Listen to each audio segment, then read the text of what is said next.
All right, well, figured I'd pause for a second. I was getting to the point where I'm ready to put some things into the dash. So in this particular case, it was my fire pole.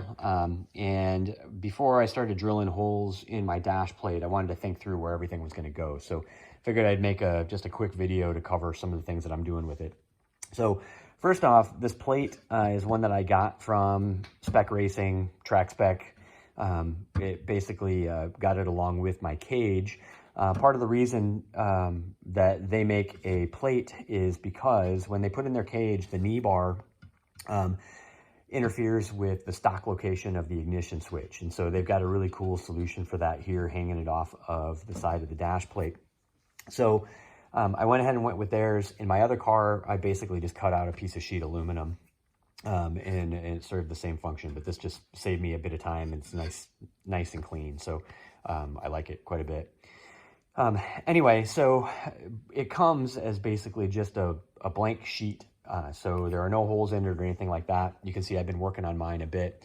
So before drilling any holes here to figure out where I want to put my fire pole, I wanted to just lay things out so they didn't come in kind of wonky. So for example, I knew that up top I wanted room for gauges because they need to be at least a little bit high up so I can see them. In the other car, I run one gauge. It's a dual wideband O2 sensor.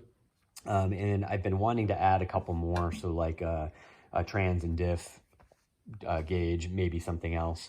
So anyway, I went ahead and cut the 3 openings for now. 2 of them I'm not going to use immediately, so I'm just going to plug them with 2-inch grommets, but they'll be ready for me so I don't have to take the whole dash out all the time. Next up, I've got my fire pole over here, and then down here I've got an opening for a switch plate. You don't necessarily have to do a whole switch plate that comes pre-assembled. You could drill holes for it, but I went with a switch plate. I'll cover more on that when I do a video later on the electrical installation. And then a couple holes for momentary switches. So the way I decided to lay this out, this is a 12-inch overall plate, which is basically the full area that you've got in that dash opening. So I went 3 inches up top, 3 inches in the middle, and then gave myself a 6-inch section down here, just so everything's just kind of centered up, everything's got its spot. Obviously, I've got a big opening here.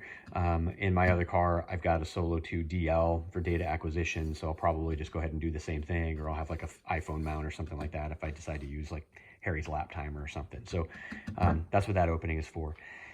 So anyway, with my dash plate laid out, it's ready for finishing. In the other car, I just painted it flat black, and that looked perfectly fine.